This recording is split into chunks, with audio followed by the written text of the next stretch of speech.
وفيها اتصالات سعودية تعيد عنان لبورصة المرشحين لمنافسة السيسي.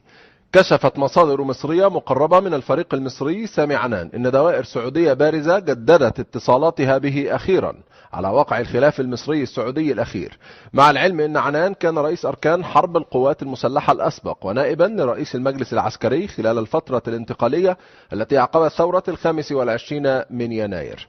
وكان عنان قد أبدى استعداده لخوض انتخابات الرئاسة المصرية السابقة في عام 2014 قبل أن يعلن انسحابه بعد ضغوط مورست عليه للتراجع لصالح عبد الفتاح السيسي، من جانب أجهزة في الدولة ومن جانب المشير حسين طنطاوي.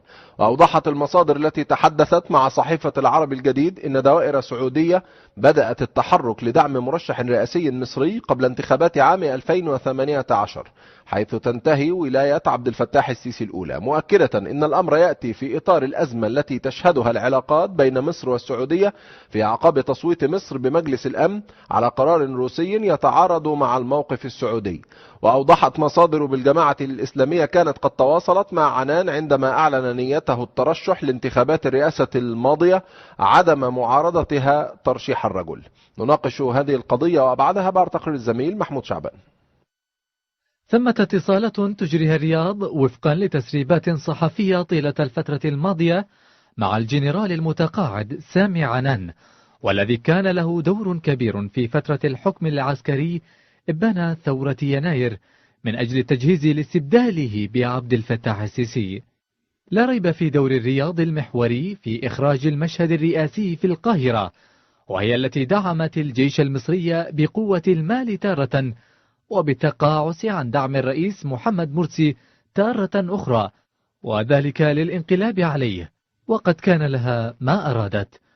ومع دخول عبد الفتاح السيسي المشهد السياسي عقب الانقلاب العسكري، كانت الرياض العاصمة العربية الوحيدة التي ما إن انتهى اجتماع المجلس العسكري وقراره بترشيح عبد الفتاح السيسي للسلطة، وقد عرفت بالخبر حتى قبل أن يعرفه الشارع المصري، والذي كان ساعتها يتردد في جنباته قسم السيسي المتكرر بزهده في السلطة.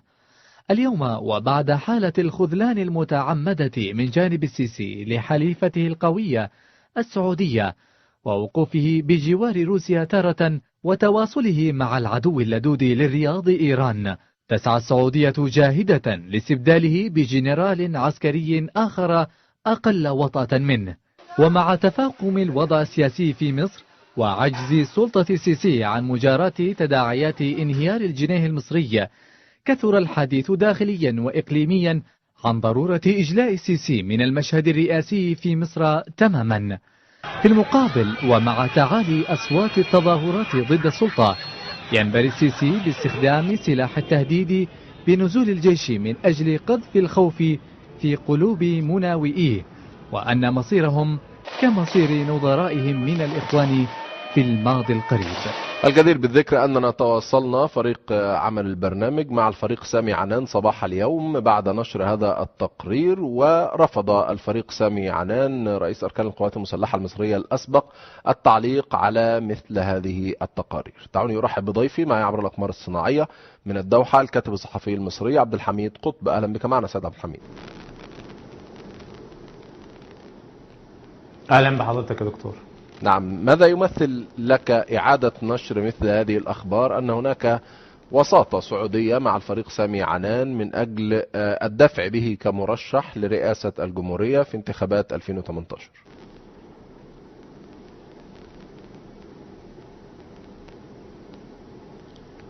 هو طبعا يمثل بكل تأكيد ما قلته سابقا في لقائي معك في الاستوديو، بأن هناك أصبحت حالة قطيعة ما بين المملكة العربية السعودية ونظام السيسي تحديدا، وهذا الخبر إن تأكد صحته فهو بالتأكيد يؤكد ما قلته سابقا أن هناك قطيعة ما بين المملكة العربية السعودية والسيسي. فلا يمكن أبدا أن تفكر المملكة العربية السعودية في بديل لعبد الفتاح السيسي إلا بوجود خلافات كبيرة جدا بينهما وتصل إلى حد القطيعة كما قلت سابقا. وبالتالي هي تبحث عن بديل. لو ما كانش فيه أي خلافات بينهم فما الذي يجعل السعودية تبحث عن بديل له؟ فبالتالي فهو بالتأكيد هناك خلافات كبيرة وعميقة قد تكون استراتيجية بين السعودية وعبد الفتاح السيسي شخصيا، وليس بين السعودية والجيش أو مؤسسات الرئاسة. ما يمثل الخبر يعني هو تأكيد لما قلته عن وجود خلافات بين الطرفين. طيب، إن كانت الخلافات بين شخص السيسي من جهة والمملكة العربية السعودية من جهة أخرى، فلماذا لا يتم استبدال الرجل إن كانت تلك رؤية المملكة برجل عسكري داخل القوات المسلحة؟ لماذا الحديث عن الفريق سامي عنان رئيس الأركان الأسبق؟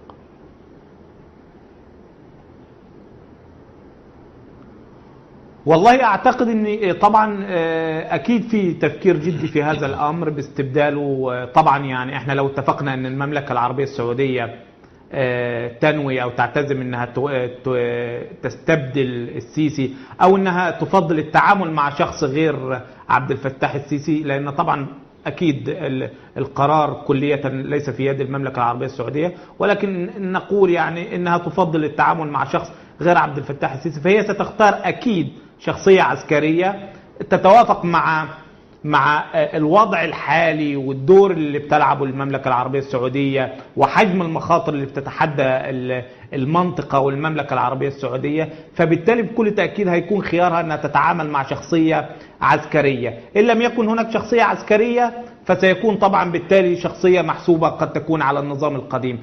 أما أن تختار مثلا عودة الرئيس مرسي أو عودة طرف من التيار الإسلامي وهكذا، استبعد هذا الأمر تماما.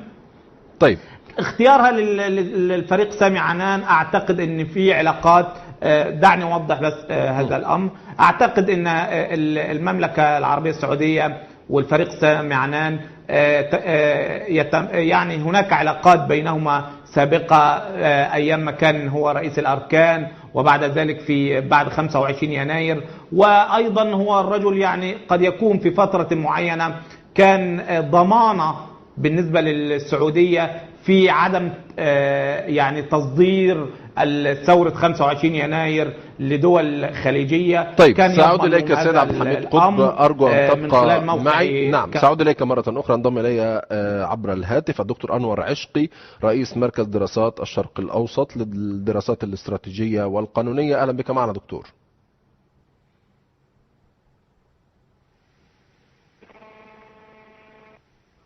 دكتور أنور عشقي، أهلا بك معنا. أهلا وسهلا بك. نعم، هل وصلت الخلافات بين نظام عبد الفتاح السيسي من جهة والمملكة العربية السعودية لدرجة ما نشر في تقارير صحفية من أن المملكة تسعى أو تواصلت بالفعل مع الفريق سامي عنان من أجل تقديمه كمرشح لرئاسة الجمهورية في 2018؟ بسم الله الرحمن الرحيم. الحمد لله والصلاة والسلام على رسول الله وعلى آله وصحبه وعلى. هذه الأخبار التي يعني ظهرت في هذه الفترة، وخاصة فيما يتعلق بالعنان وغيره واستبدال السيسي وغيره، أعتقد أن المملكة العربية السعودية لا تتدخل في هذه الأمور ولا في هذه الشؤون. صحيح المملكة العربية السعودية تتدخل أحيانا في الولايات المتحدة الأمريكية بدعم بعض الرؤساء في أثناء الانتخابات، لأن أمريكا تختلف وضع عن غيرها، لأن أمريكا عبارة عن سوق كبير يربح فيه من يجيب قواعد اللعبة.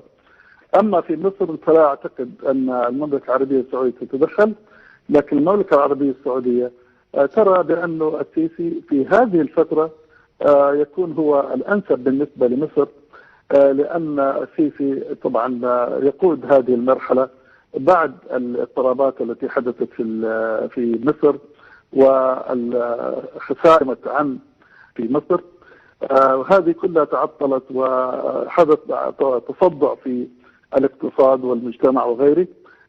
يحاول عبد الفتاح السيسي، الرئيس عبد الفتاح السيسي، أن يقود هذه المركبة في هذه المرحلة، والمملكة العربية السعودية لا تألو جهدا في دعمه بالقدر الذي تستطيع. فلهذا طيب دكتور، يعني أنت لا ترى أن هناك ثمة خلاف الآن بين عبد الفتاح السيسي ونظامه وبين المملكة العربية السعودية؟ لا شك بأن هناك في اختلافات، وهذه الاختلافات حتى بين المملكة العربية السعودية والولايات المتحدة الأمريكية، حتى الاختلافات بين بعض الدول، هذه كلها تسوى، دائما الاختلافات تسوى بعملية الحوار الشخصي.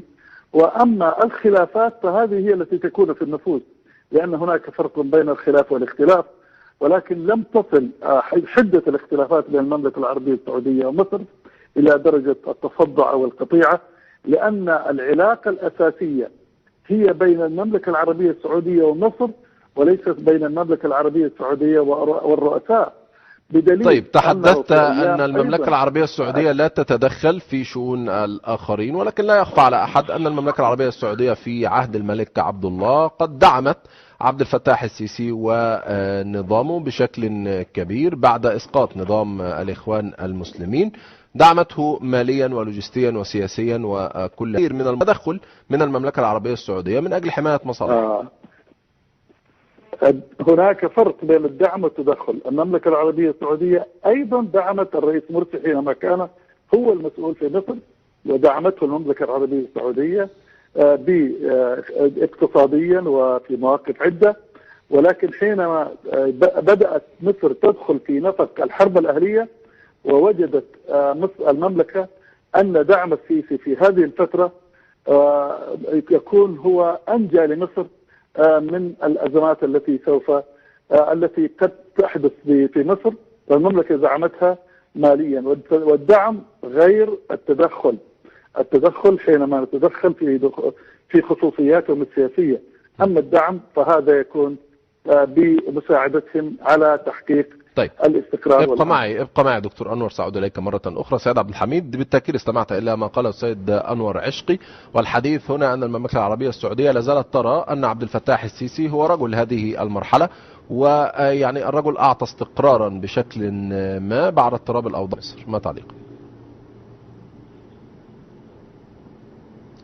بداية تحياتي للدكتور أنور، يعني تحياتي ليه وعزيزي، يعني المفتقق ما أعرف ظروفه وصلت لفين. يعني طبعا أنا أختلف كلية مع فلسفة إظهار العداء لأي طرف، خاصة لما يكون الطرف كان حليف استراتيجي سابقا، لكن كل الوقائع وكل المؤشرات تقول أن هناك خلاف استراتيجي المملكة العربية السعودية وشخصية عبد الفتاح السيسي.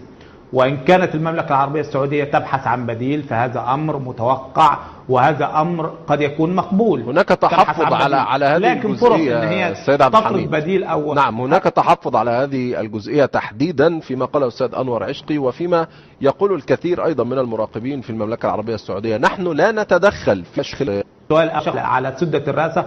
أعتقد أن يعني هذا الأمر صعب، وأعتقد وقد يكون تساهم بجزء في تصعيد ما إلى سد الرأسة، لكن بشكل كلي أعتقد أن الأمر يعني غير صحيح، وده أنا قلته في بداية البتاع. أما الملف اليمني، الملف السوري، الملف العراقي استجد حاليا، كذلك وقوف مصر مع المملكة العربية السعودية ضد القوانين الدولية مثل قانون جسة وهكذا، وكذلك توجه مصر حاليا بقيادة عبد الفتاح السيسي بحيث ان هناك اصبحت مصر منصة لمهاجمة المملكة العربية السعودية. والدليل على هذا الامر موضوع مؤتمر جروزني اللي عقد في ارض الدولة الروسية، وكان شن هجوم على مذهب المملكة العربية السعودية، وقد يكون هو بداية لنوع تكوين جناح مضاد للمملكة العربية السعودية. فالمؤشرات كثيرة على اختلاف جذري ما بين المملكة العربية السعودية وشخصية عبد الفتاح السيسي. قد تكون المملكة العربية السعودية في هذه المرحلة بالذات تفضل أن يستمر عبد الفتاح السيسي لنهاية فترة الرئاسية ويستبدل بشخص آخر. قد تكون يعني هذه وجهة نظرها يعني، وطبعا هي دائما الدول عندما تفكر في التعامل مع دول أخرى لا تفكر برأينا احنا الشخصي، يعني احنا كأشخاص، يعني أنا شخصيا إذا سألتني لا أود بعد ساعة أن يكون عبد الفتاح السيسي في منصبه. طيب. لكن الدول تفكر بطريقة نعم. أخرى، وهو استمرار ديمومة الدولة. نعم، أعود إليك سيد أنور عشقي مرة أخرى. كل هذه الشواهد من المواقف المتناقضة والمضادة لمصالح المملكة العربية السعودية في المنطقة أعلن عنها النظام المصري في عدة الشواهد ذكرها السيد عبد الحميد قطب ولا تخفى على أحد. هذه المواقف المعاكسة لمصالح المملكة ألا ترى أنها تعطي تفسيرا مقبولا لنشر مثل هذه التقارير، أن المملكة العربية السعودية ترى أن عبد الفتاح السيسي الآن أصبح عائقا لمصالحها في المنطقة وبالتالي هي تبحث عن بديل؟ الحقيقة أن الاختلافات التي حدثت والأمور التي ظهرت في مصر لا ترقى إلى درجة أن المملكة العربية السعودية يعني تفك الارتباط مع مصر، ولا بل لن تصل أيضا إلى يعني أن تكون المملكة العربية السعودية يعني تتخلى عن مصر. فالمملكة العربية السعودية لن تتخلى عن مصر مهما كان القائد أو المسؤول أو الجهة التي تحكم مصر، ولكن حتى مصر لديها يعني تحفظات على بعض ما تصرفت به المملكة العربية السعودية. مثلا مصر لا تحبذ أن المملكة العربية السعودية تنسج علاقات حميمة جيدة جدا مع تركيا ومع بعض الإخوان في اليمن ولا الإخوان في سوريا وغير ذلك. هذه الأمور لها سياستها المملكة ومصر لها سياستها، فنحن نعذرهم في كثير من المواقف التي يقومون بها، ولكن عليهم أن يعذرونا أيضا في مواقفنا التي نحن تخصنا في سياستنا في طبعا الخارجية. لهذا يعني هنا نحن أمام علاقة نوعين من العلاقة، علاقة استراتيجية هذه متماسكة، علاقة طبعا تكتيكية بمعنى سياسية أو غيرها هذه يكون فيها الاختلاف. العلاقة الاستراتيجية واحدة من أيام الملك عبد الله، هو أن الملك عبد الله والرئيس عبد الفتاح السيسي اتفقا على أن الأهم شيء هو الهدف الاستراتيجي الأعلى الأمن القومي العربي. فالأمن القومي العربي هو الكفيل بحل هذه المشاكل المشاكل العالقة في الأمة العربية. طيب دكتور، يعني طالما ذكرت في مداخلات سابقة معنا في هذا البرنامج وأيضا في مداخلتك اليوم أن المملكة العربية السعودية لا تدعم أشخاص وإنما هي تدعم الشعب المصري أو المنظومة المصرية، والآن تقول أيضا أن المملكة لن تتخلى عن مصر. لكن أنا سؤالي لم يكن عن مصر بأي حال من الأحوال، أنا سألتك عن تخلي المملكة عن عبد الفتاح السيسي كشخص وسياساته بحكومته وبيانات وزارة الخارجية وما شابه. هذه المواقف يراها الكثير من المراقبون أنها تضر بمصالح المملكة العربية السعودية في المنطقة. المملكة العربية السعودية تتخذ موقفا مغايرا أو موقفا مخالفا مع السيسي في حالة واحدة أهمها، هي إذا اختلفنا في موضوع الأمن القومي العربي. إذا أرادت مصر أن تعبث بالأمن القومي العربي فالمملكة العربية السعودية تخالف السيسي وتقف ضده، ولكن طالما أنهم يحافظون على الأمن القومي العربي فلهذا حينما صوتوا لروسيا هذا كان يعني نوع من العتب من المملكة العربية السعودية في الأمم المتحدة للرئيس عبد الفتاح السيسي أو لنظام الرئيس عبد الفتاح السيسي، لأن هذا فعلا قد يؤثر على الأمن القومي العربي. يعني طبعا نظام السيسي أخذها بحساسية كبيرة، وأنه هذا لا نركع ولا غير، هذه العملية ما هي ركوع، وإن هذه العملية هي تضر بالأمن القومي العربي. فإذا لابد أن تتوحد المواقف العربية في هدف تحت هدف واحد، هو الهدف حماية الأمن القومي العربي. طيب أعود إليك السيد عبد الحميد قطب مرة أخرى، برأيك على مدار 3 أعوام ونصف الماضية هل كان يعني سياسة عبد الفتاح السيسي الخارجية ونظامه هي دعم الأمن القومي العربي أم لا؟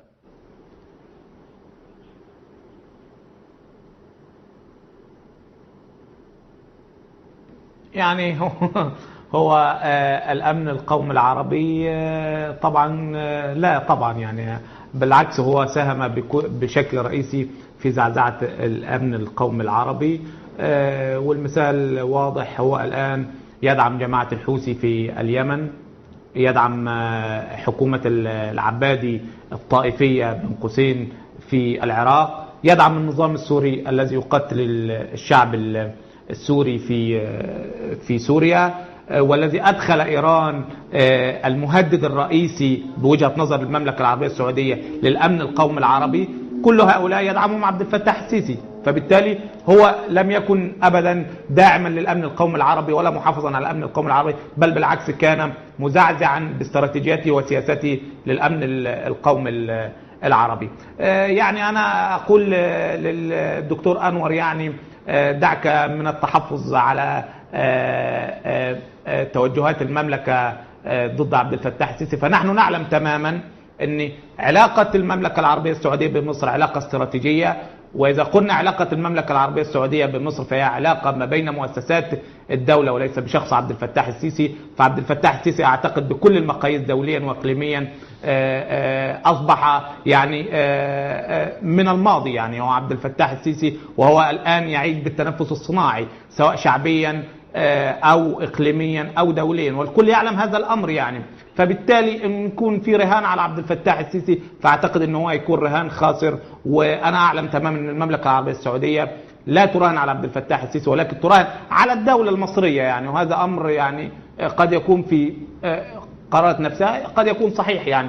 لكن اللي أنا حابب أقوله أن سواء المملكة العربية السعودية أو الدول الإقليمية في المنطقة تحاول أن تفرض رئيس أو أنها تقبل بعبد الفتاح أو غيره، أعتقد أن الشارع المصري في هذه المرحلة بالذات قد تجاوز كل هذه التسويات وكل هذه الأمور، وأن الشارع المصري بغليانه الحالي أعتقد أنه سيتجاوز كل هذه التوصيات وكل هذه التربطات وكل هذه التسويات، وهيفرض الشارع المصري الشخص اللي هو يفضله والشخص اللي هو عاوزه الشارع المصري بعيدا عن كل الارتباطات والتسويات الأخرى التي تفرضها سواء المملكة أو تفرضها إسرائيل من الناحية الأخرى أو تفرضها أي دولة أخرى أو الولايات المتحدة وهكذا يعني. طيب أعود إليك دكتور أنور، ذكرت أن المملكة العربية السعودية يعني تدخلت أو دعمت عبد الفتاح السيسي عندما كانت الأمور على وشك الانفجار وحدوث اقتتال أو حرب أهلية أو ما شابه. لعلك تتابع ما يحدث أيضا من حالة غليان كبيرة في الشارع المصري الآن ودعوات لثورة غلابة وكل هذه الأمور. هل لا زالت المملكة ترى أن الرجل لا زال محافظا على استقرار ووحدة وأمان الشعب المصري، أم أن الرجل في طريقه للفشل وأن رهان المملكة عليه قد ثبت أنه رهان خاسر؟ أنا الحقيقة أتفق مع أخي العزيز في كثير مما قاله، ولكن أؤكد على نقطة واحدة، أن المملكة العربية السعودية لا تتعامل مع الشعب مع الشارع المصري، وإنما تتعامل مع الشعب المصري. إذا كان الشعب المصري في يوم من الأيام وجد في أن الرئيس عبد الفتاح السيسي ليس هو الرجل الذي يحقق آمال الشعب المصري، فإن المملكة العربية السعودية تقف مع الشعب المصري. لكن الشارع المصري هذا طبعا دائما هذه نوع من التحرك يعني نوع من التعبير عن الغضب أو تعبير هذا، ولكنه جزئي. لكن عملية الشعب المصري هو الذي تتعامل مع المملكة العربية السعودية. طيب، يعني أنت قلت أنك متفق مع معظم ما جاء في حديث ضيفي عبر أقمار الصناعية السيد عبد الحميد قطب ما عدا هذه النقطة. هو قال ضمن ما قاله أنك متحفظ كثيرا في التعبير عن توجهات المملكة الحقيقية، فهل أنت متفق معه في هذا الأمر أيضا؟ الحقيقة لست متحفظا، ولكني أضعها في طبق جميل، لكن ليس تحفظا. لا أكتم الحقيقة ولا أدلس، ولكن أقدمها في قالب جميل بدلا من أن أقدمها في صحن أو في إناء غير جميل يعني. نعم، أعود إليك سيد عبد الحميد قطب مرة أخرى. إذن الرهان هنا على الشارع المصري. طيب، الحكومة المصرية أو نظام السيسي سيقمع أي رأي مغاير له سواء في 11 نوفمبر أو في غير 11 نوفمبر، والترمومتر الذي تحدث عنه الدكتور أنور الذي تتحرك من خلاله المملكة العربية السعودية هو أن يغضب الشعب المصري تجاه عبد الفتاح السيسي.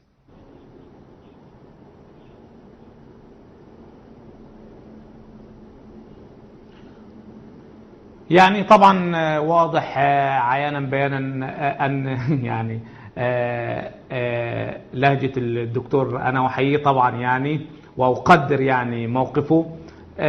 طبعا يعني الشارع المصري هو الذي سيفرض يعني رأيه على الساحة، على كل الدول، على كل الدول العظمى، على كل الدول الإقليمية. ونحن الآن حاليا نشعر بأن وتيرة الغليان تزداد في تصاعد، وهو نفسه عبد الفتاح السيسي عبر عن هذا الأمر في أكثر من مرة، وإعلامه أذرعه الإعلامية عبرت عن هذا الأمر وهددت الشارع المصري بعدم النزول سواء في 11 أو غير 11 يعني. فبالتالي أصبحت كل الدول الإقليمية والدول العظمى التي تتابع الشأن المصري تراقب الشارع المصري، لأنه هو الشارع المصري هو اللي يقرر مصيره بإيده، سواء يستمر عبد الفتاح السيسي أو يأتي شخص من المؤسسة العسكرية أو يأتي شخص مدني أو يعود مرة أخرى إلى منصبه الرئيس محمد مرسي، اللي طبعا الشعب المصري أصبح حاليا يعقد مقارنة ما بينه وما بين عبد الفتاح السيسي.